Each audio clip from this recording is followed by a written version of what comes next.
our very, very dear friend and advisor, scholar and expert, special guest, Dr. Kathy Hirsh-Pasek, with us tonight. Kathy is a professor at Temple University, and she is a senior fellow at the Brookings Institute. Her research is focused on child development, early language and literacy, as well as the important role, very important role of play and playful education in early childhood.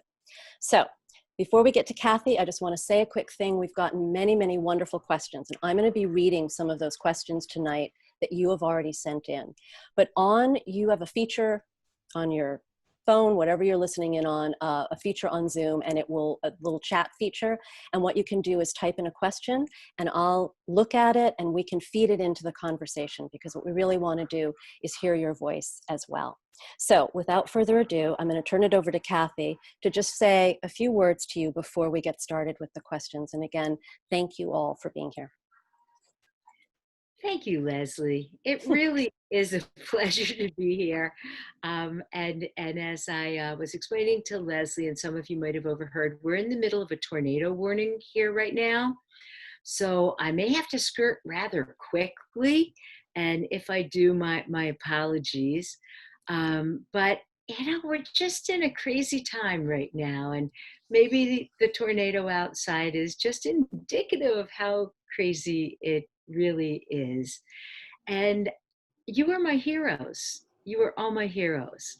How you have managed to move your office into your house, your school into the house, the museum into your house, and create a space where you still had family life in your house is actually beyond me. It's a juggling act that I can't even imagine.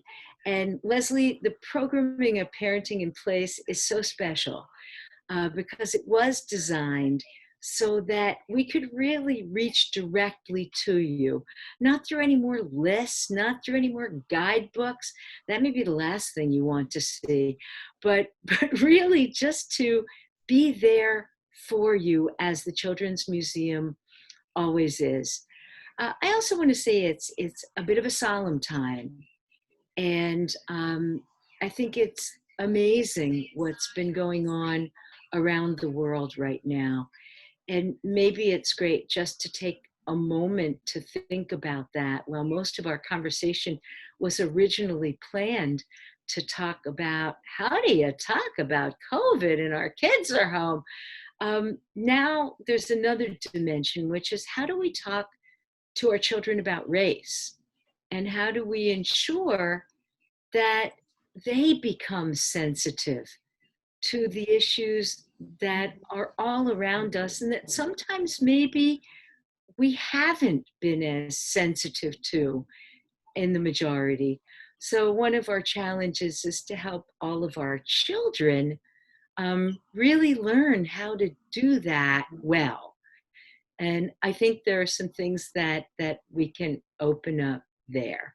Having said that as the prelude, Leslie, I'm back to you and our parents. Wow. Thank you, Kathy, so much. I think you are speaking for all of us. And for so many of the parents that wrote in, of course, there were a lot of questions around our current environment, the world, and how that affects young children, and how, as parents, can we address that? And we had some questions around, how do you make sure our children feel secure in an uncertain and chaotic environments? And what are some of the things that we can do as parents when we ourselves are feeling so stressed right now? It's that duality of the parents are stressed and in sort of changing environment, and the children are as well. And the children and the parents feel so much pressure to take care of their children. And so a question I think to start with is, what are some of the good ways we can communicate with our children? What are some strategies that you might have on this?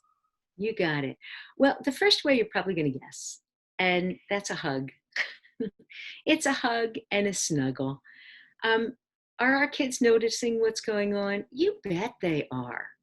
And they are picking up our stress, and they are picking up stress from the world around them.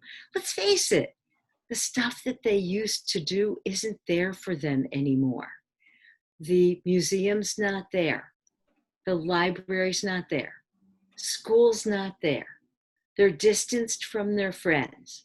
So even if we try to keep everything in the most sheltered way possible, our children are hearing us loud and clear when we don't say anything. So the other advice I have beyond hugs and snuggles, which is the easy advice because it feels good for all of us, is that as parents, we have to leave the room for them to express themselves and Mm. to ask what's on their mind. Because sometimes we don't do that. We fill the space without leaving the space. Sometimes that space comes out in children who were potty trained. And what's this? All of a sudden, they're not anymore. Sometimes it comes out and they're acting out in ways that are kind of crazy. Our 5-year-old today, the 5-year-old granddaughter, for some reason decided to take a hose and spritz it on an entire pod that was filled with things that were supposed to be shipped out to other people. Why would she do that? And why, when we told her that was not appropriate, did she run inside angry and then go pee in her closet? So take note. They're noticing what's going on, and the stressors have been building. So it's our obligation to notice, to have conversations, to provide some pieces of white paper so they can scribble, and to recognize that what isn't going to work here is plopping them in front of a screen, because that only delays the reaction and lets it get more pent up. What it doesn't do is solve the problem or make our children feel that they're any more secure. So I think they're the two top headers I would put in there. We can read books about some of the issues that are going on. Somehow, again, my 5-year-old figured out that the game Blockus, which has absolutely nothing to do with the way she used it, could be used as a map to map viruses. I didn't even know she knew what a virus was. And she has not seen any television. So what's that about? So all these things are coming through. Let's let them express it and tell us. And Kathy, you said something interesting, and there was a question that came up. How do you give a child space in a very small apartment? How do you, I hear what you're saying about, that children need time alone, that we're all on top of each other right now. I know I certainly am in a very small apartment.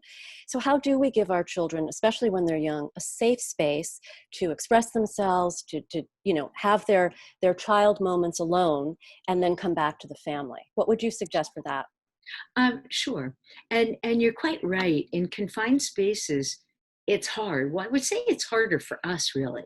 But in confined spaces, right, for kids, it's actually not as hard as it is for us, because little spaces and little people kind of go together.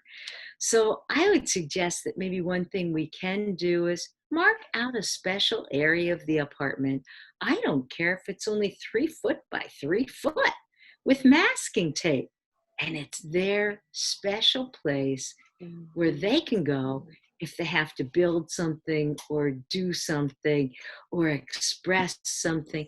And then come on back out of the masking tape whenever you are ready. Now, that raises one other big point that's gone on in COVID. Let's face it, you have now survived, think of yourselves as survivors, for 3 months of this. That's a heck of a long time with little people in any space, let alone a tight space. So one of the things we might also think about is, what do we do to get some space?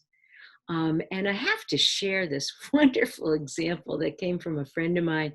She actually put up a sign when she was on Zoom calls that said "on air." I love that. Is that great? Yeah. And the kids would look, and when they saw it was on air, they had to find something else to do.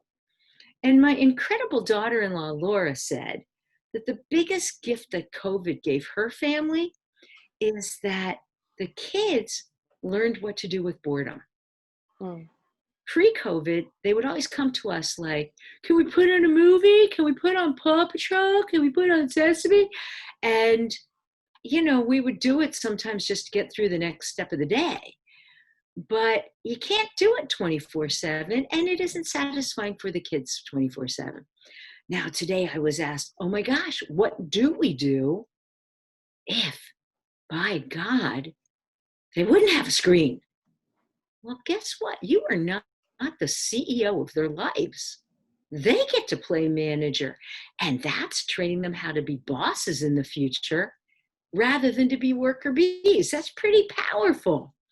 And you know what happens when there isn't any screen time after the first couple temper tantrums? They actually love it. Our kids don't even want to watch anymore. Now they're building stuff with Legos and other construction stuff. Mm. We get tons of cardboard boxes now. I never used to do that because I would go out to local stores. But now with the cardboard boxes, we're building tunnels inside our houses and forts inside our houses. So I welcome you to think of the challenges of what can be done with a cardboard box. Mm. I love that you were saying that, and it's an interesting question that you were sort of getting to, which is, we have a question from a parent. How do you avoid or minimize Yeah. saying no or do not words? They're saying that, she says, I'm juggling work and I'm juggling my home life, and I feel like I'm saying no a lot. Yeah. And she's saying that just feels very negative throughout the day. Is there another way to get my child to move from one activity to another that isn't about, no, stop it? Like, what else can I do? Finding that they're stressed. Well, another way is to say, well, what else do you think we could do right now? Because this isn't available right now because this closed. And when this closed, we have to think of something else that would be fun to do. Do you have any ideas?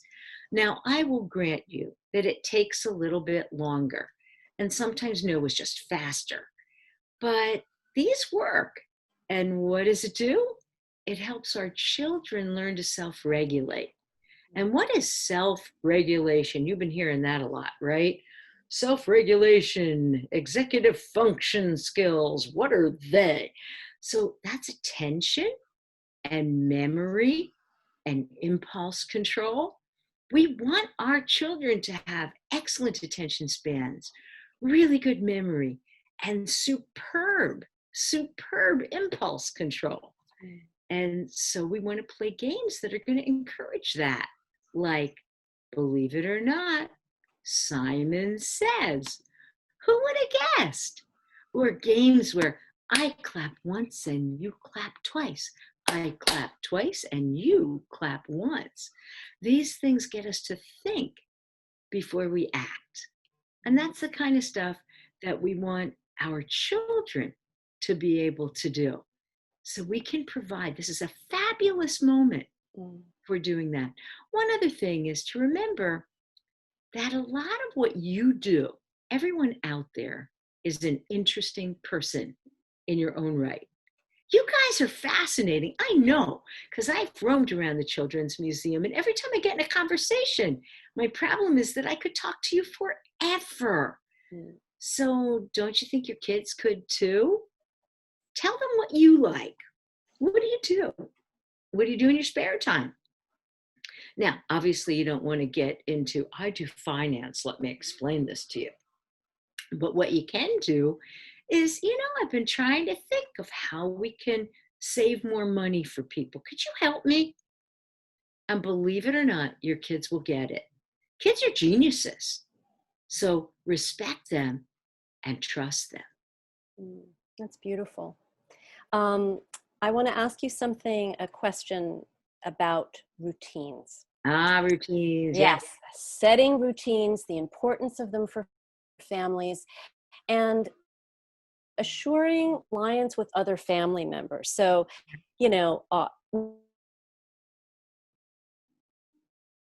with siblings, important to have routines, and why, and how can we do them during this time when I think all of us as parents are maybe feeling a little guilty. So we might be relaxing some of those routines, but this question is about understanding. The parent says, I understand the importance of routines, but I'm having a hard time setting them. So what I'd like to suggest, first of all, is guilt-free parenting. Okay. So let's start there. Honest to God, you are heroes. You have done a Herculean job of surviving at this point. I know in a recent New York Times quote, I said something like, if no one's killed each other and you're still managing to get some sort of thing on the table for dinner that's not chocolate after chocolate after chocolate, it has some protein and fiber, you're doing great. You are like rocking it. Okay, now, if we can put that aside, why do we want routines? Well, because our kids used to have some of them, you know? They used to have the swim lessons, or they used to have the let's go to school, or they used to have it's library time, and now they don't. So it's a very different time for them. And for the first time, we're discussing safety all the time, right? How do we stay safe? And it's both so they have an empowered role to play in helping everyone stay safe. So these are all weird for kids, right? They're not normal roles for kids. Now, how do you help? I would say to the extent that you can have loose routines, it's good because it gives them something to look forward to. You know, they can even help make them. I would never do here's what we're doing from 10 to 11. And then from 11 to 12, we're going to try this. I can't even imagine carrying off something like that in today's climate. But a little bit of routine isn't a bad thing. And say, oh yeah, remember we said we were going to try to do an art project this afternoon? Well, let's do it and have roles for the people. So if you have older sibs, they can play an important part. Why don't you go set up the art and you figure out how it's going to look, and then we'll be there in just 10 minutes. So you're constantly empowering your children while at the same time having a loose routine and saying, wow, I wonder what we can expect next. And you'll know it if you're not really keeping some routines. After all, if your kids don't eat, believe me, you will know it because they will be horrors and you won't want to live with them. So I would say loose routines. Stick a few things between breakfast and lunch and a few things between lunch and dinner. And if you don't get to everything you wished you would, put it on the postpone list and do it tomorrow. That's great. Those are great suggestions. Okay, I just want to remind everybody who's listening, please go to the Zoom chat feature, and if you have any questions while we're talking, we'd love to hear from you. But I do have another question that came up. So this is about, under the section we're kind of calling how to keep children thriving. And so a lot of questions around the fact that children right now are not with their peers. They're not socializing. They're not collaborating and playing and fighting and arguing and, you know, all the stuff that kids do together.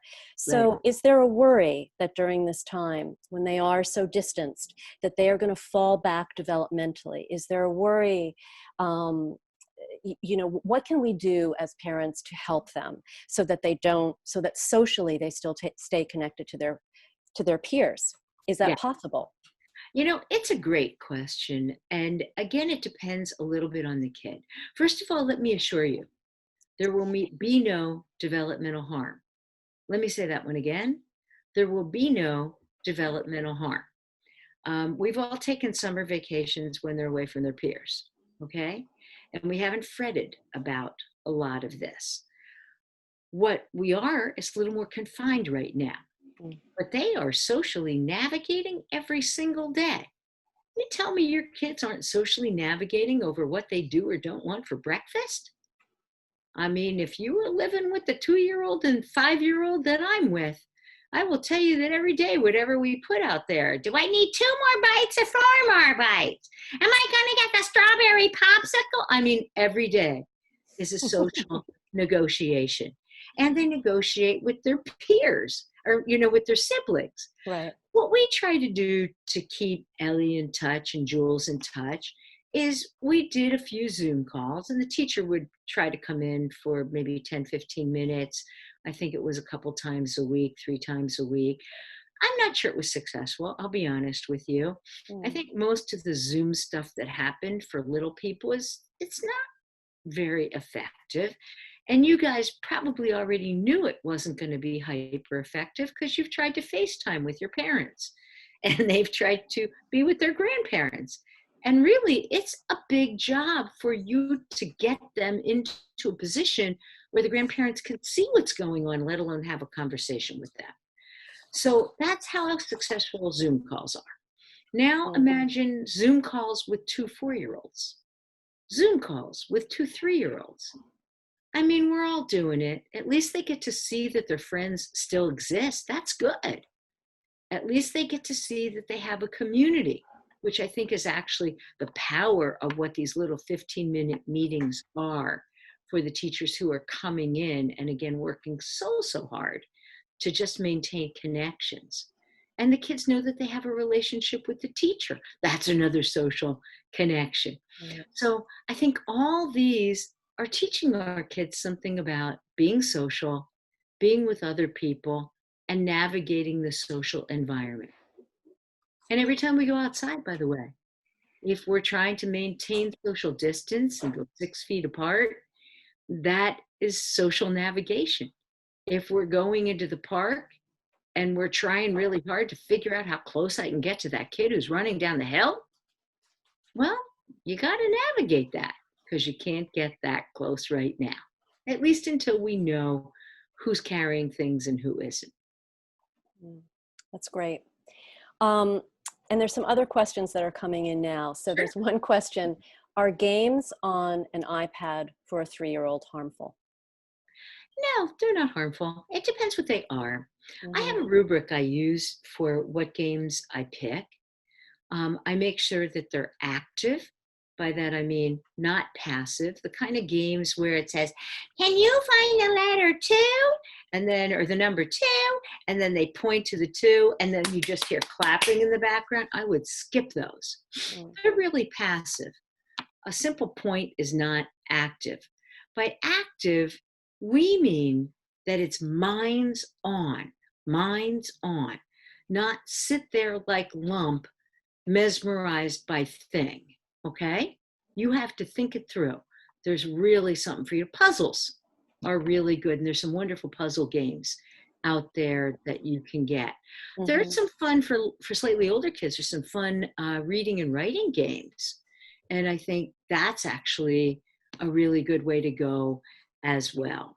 So, you can find good ones. Is it active or passive? Go with active. Is it something that is engaging or distracting?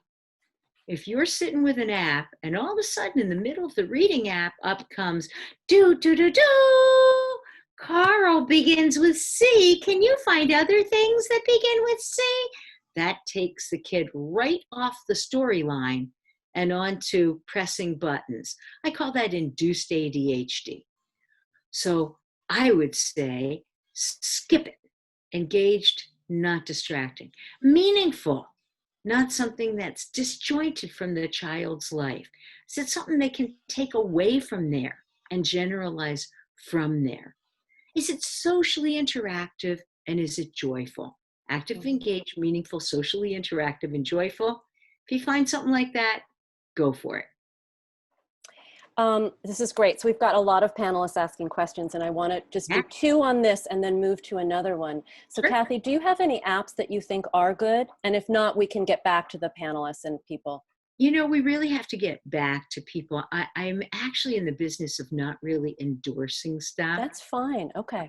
but I can tell you, it puts me in real trouble as a developmental psychologist because then I don't come across as neutral anymore, which is kind of a problem. I can tell you that we did a recent review of the 100 top apps with Jenny Radetzky's the lead author on that, and they didn't fare well. The 100 top apps that are sold to parents on Google and Apple, they don't pass the active, engaged, meaningful, socially interactive, joyful, the test. So look to make sure that whatever you're using passes the test. I would say your best resource is Common Sense Media. Mhm. They're terrific and they break everything down by age. The second place I would send you is to trusted companies. So I've seen great stuff come out by Sesame. I've seen great stuff come out by PBS. You know, these are good, educationally rich places. Generally, they're passing the test, but other people, generally aren't. Great. Thank you, Kathy. So I want to switch topics just a little bit and talk about Sure. sort of going back to the reality of the situation that we're in and Yeah. trying to help children. We talked a little bit about thinking about the future. And Yeah. so we have a question, how do we answer questions about the future? Tangible things for children, things like, when am I going back to school? Am I going to be able to visit my grandmother? Am I, going to be able to see my friends? When are these things going to happen? How do we answer in a way that is realistic, not leading them on, but is optimistic? Because, we do want to have optimism, for our Absolutely. children, and we will get through this. And I know that sounds like a cliche, but it is true. And we want our children to feel that hope. So how would you talk realistically and optimistically? Yeah, I mean, here's what I say, and we'll see if it works for you, and then I would like your feedback, whether it does or doesn't. The first thing I say is, we have had pandemics and stuff in the past and sicknesses in the past. I always call it a sickness with Ellie because I think that's easier, and sometimes sicknesses are contagious. Um, and you know what? We've beaten it every single time. Why? Because the world has these amazing people called scientists. And the scientists are working so hard right now that they are coming up with solutions. Now, we don't know exactly when they're going to have those solutions. And I'm in the same boat you are. But Mhm. I know that they're going to have a solution because they always have, and they have always kept us safe. So right now, I can't answer the question as to when your school's going to start again, but I can tell you we're going to have a heck of a lot of fun until then. And whatever you were missing at school, we're going to have some of that right here so you can see your friends, as I said, on a Zoom call, and maybe even have a play date with your friends and see people from a distance. And while I can't tell you when you're going to see your grandmother again, you can even have play dates with your grandmother over Zoom, and I'll Mm. set them up for you. And what's a time when you would like to? And which is a friend that you would like me to be in touch with so that we can begin to put things back together.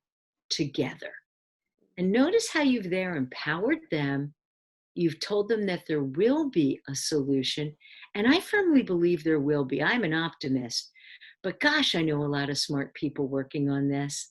And I really feel good about what they're coming up with and the strategies. So we'll get over this. But wow, it's in these times, in these moments where things aren't easy, that we show truly who we are. And we get to show how we are the ones who can make a difference for the society to come. Beautifully said. I love that. Okay.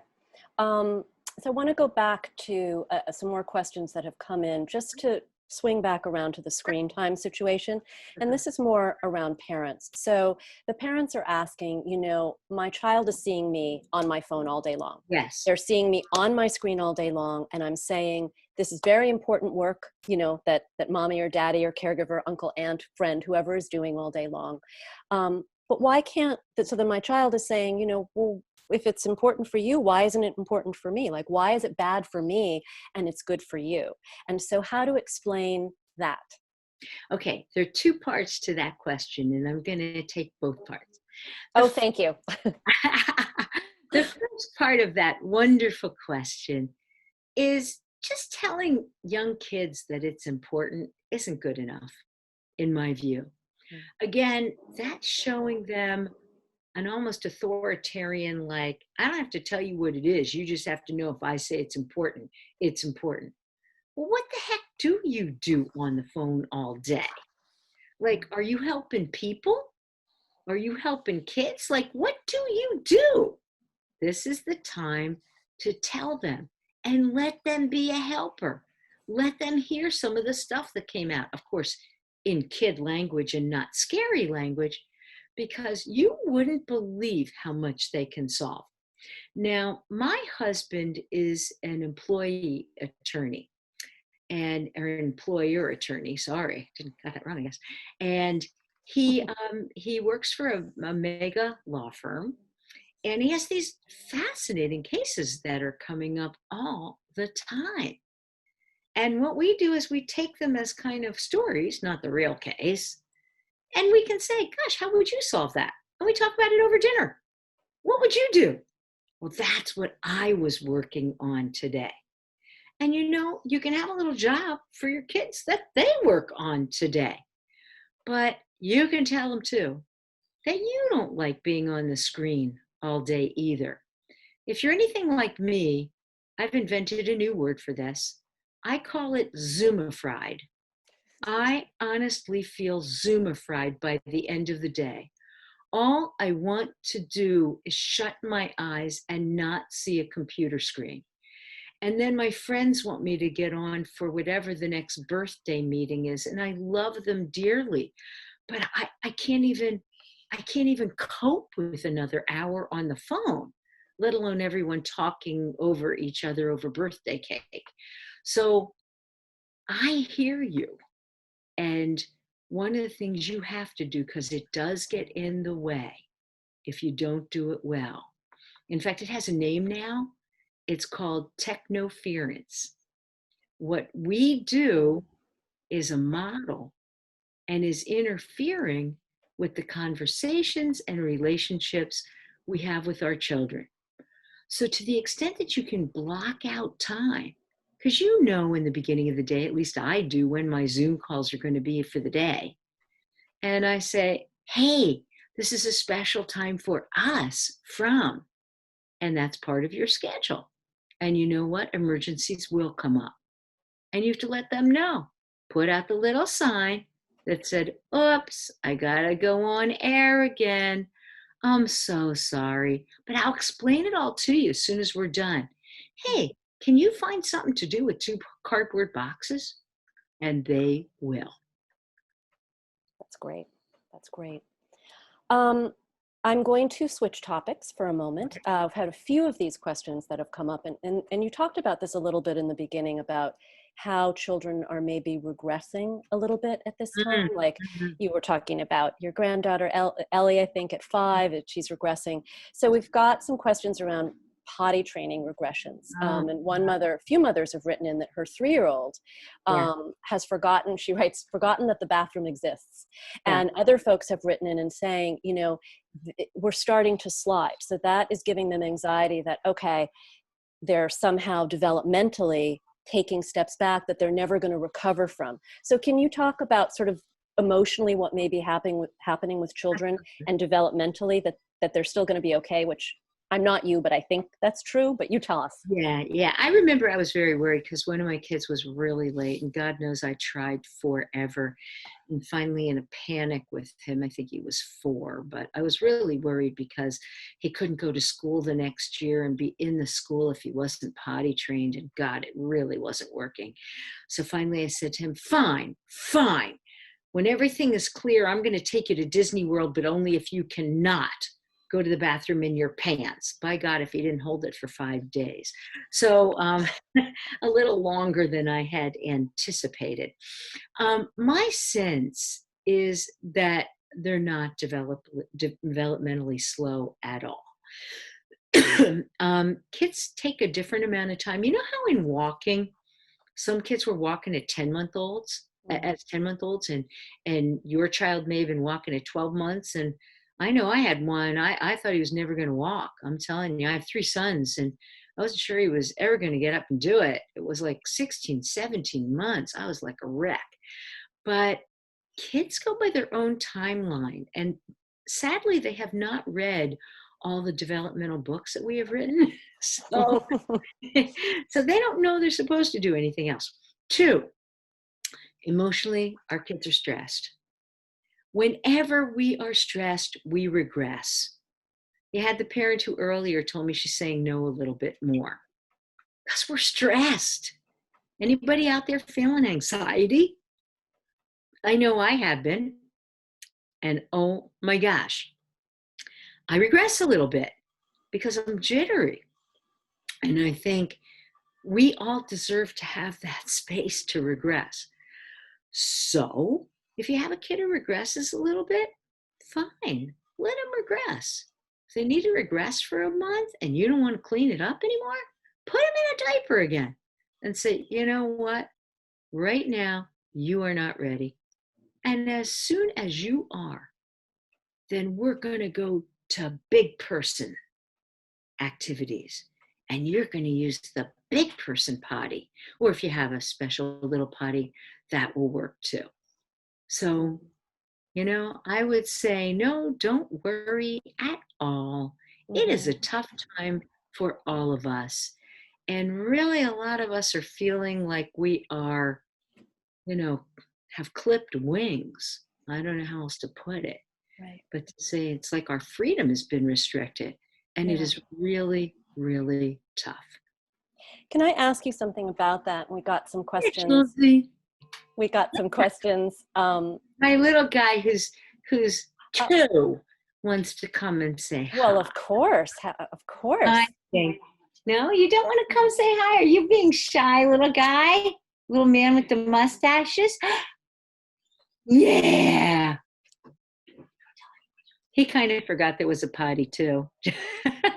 Well, so I guess the question is, and he can join us if he would like, as the children are regressing, right? Yeah. And you are feeling this anxiety with your child as a parent, how do you, it may seem obvious, but in these times, it's very tough. Day is stressful and you don't get out in the same way.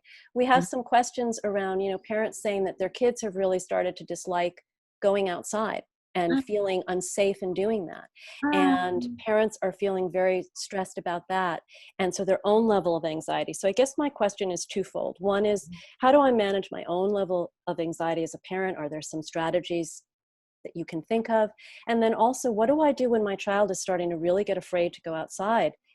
How do I gently help them? Or what do I not help them? What do I do? Yeah. So I think the most important thing you can do to help your own anxiety is take a breather each day.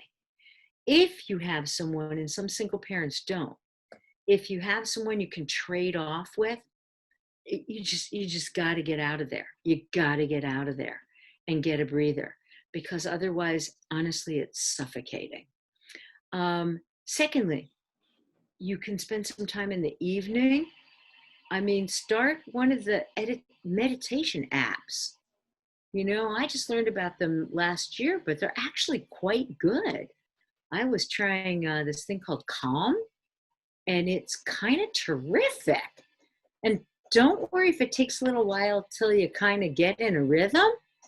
Give it time, give it space, but you need to save yourself first. That's the number one principle. It's like they say on the planes, make sure you have oxygen, then give it to your child. All right. On the parent who has a child who's afraid to go outside, I honest to God even understand it, but it's really kind of important to say, okay, let's put on our mask. We are going to be ready to go. And even if you think that the glove does nothing, and it probably doesn't do much, put him in a pair of gloves. He's armed and ready to go. And you know what? That's not just something for going outside and tackling the fresh air. It's also like something, did you ever have, like with a 2-year-old, they start to do make-believe and pretend play. And those monsters to them are very, very real. So we built a dream catcher in one of my son's rooms, and we were ready for anything that came. Mm. And then we took the dream catcher and we waved it through the whole room to clear out whatever was in there. And we shook it out in the toilet. We flushed it away.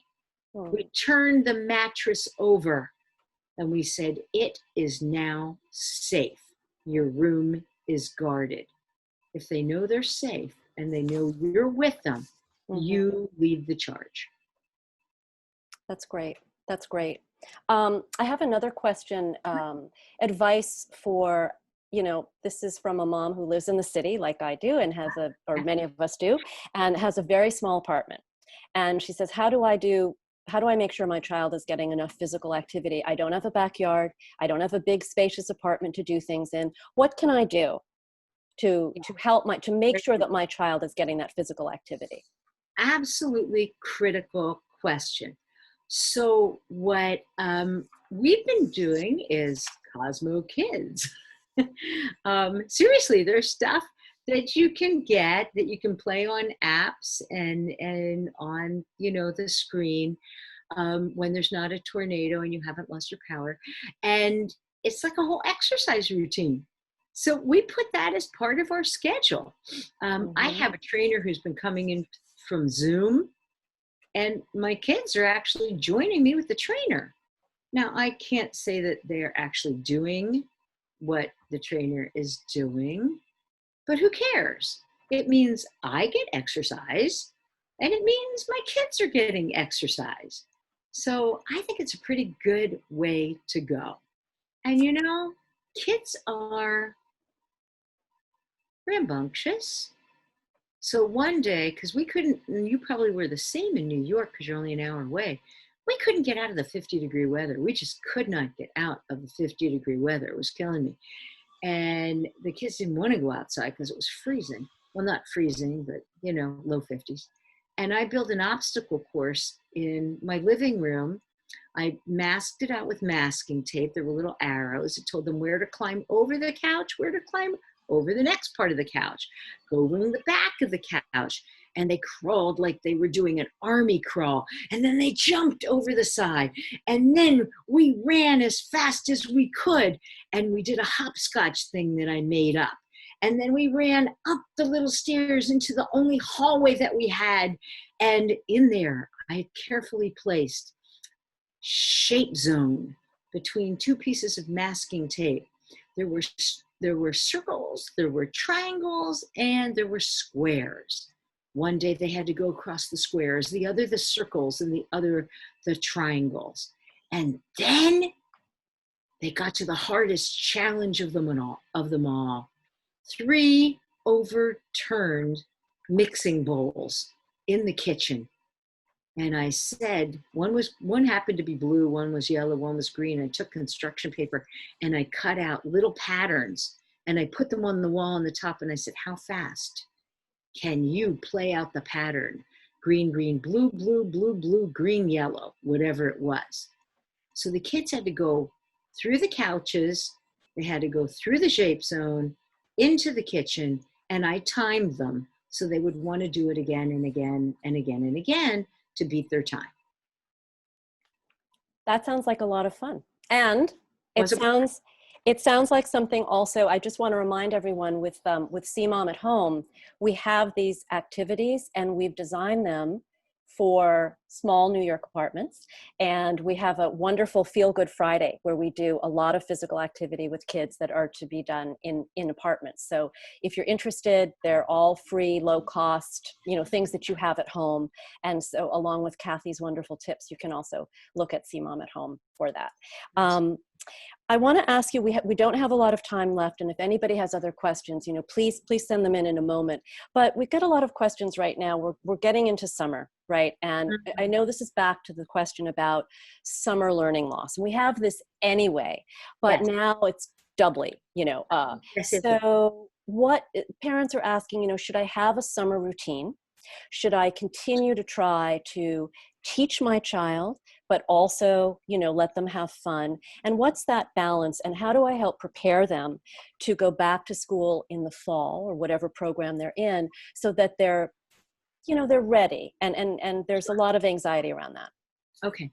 First of all, I feel your anxiety. I really do. I want to put you at ease for a moment, if I may. And the first is that what I now call COVID slump, uh, which is this compounded moment of what's going on right now, which is kind of crazy, and also summer slump. One of the things we have noticed in the field is that there are differential effects for parents who, are taking their kids to enriched activities. And I mean, in the home or out, creating stuff in the home for their kids, looking at the CMOM tips, even belonging to CMOM, even though you can't go there right now. For most of you, you're not going to have any summer slide. You're just not going to have any summer slide. You're still reading books to your children. You're still telling stories to your children. Add to that, pick up your own interests, as I told you before, and explain it to your kids. If it's something where you are in finance and you want to talk to them about how you redistribute money, have some fun with that. That's called categorization. Just make it with small enough bills that they can understand it. Okay? If you happen to like knitting, I think that's called pattern making. Oh, pattern making is the basis for early mathematics. So the stuff that you like to do, any of you cook? I know I'm cooking way more than I ever did. I was one of those people who went out to restaurants a lot. And, can't go there.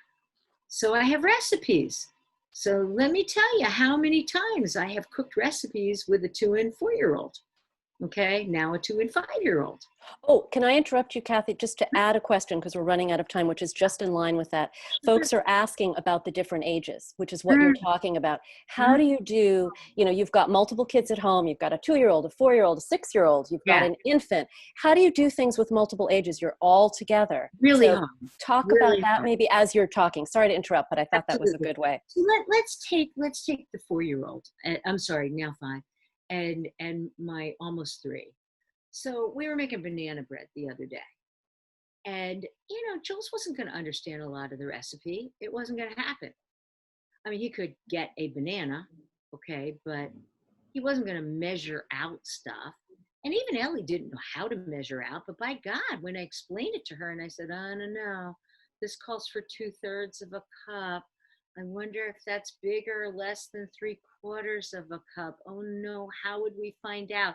We mapped it out. We drew a line. That's more sophisticated math than they're ever going to get really in their classrooms anyway. And we made the recipe and it was actually looking really good. Jules was our mixer. He's our little guy. Ellie was the one who put the stuff in to be mixed. So that was good. And everything was kind of great until she sneezed right into the recipe, and we had to start all over. All right, let's take the person who has 3 kids. Yeah, let's do that. I had a break of 7 years between my oldest and my youngest. So it was 7 years. Then there was somebody who was, so 7, 5, and 2, so to speak. And that was tough. That was a bit of a challenge, to be honest. And you always had to be maneuvering back and forth. How were you going to keep both kids occupied? Truth is, a lot of the times the kids can keep themselves occupied. Okay. So let them do it.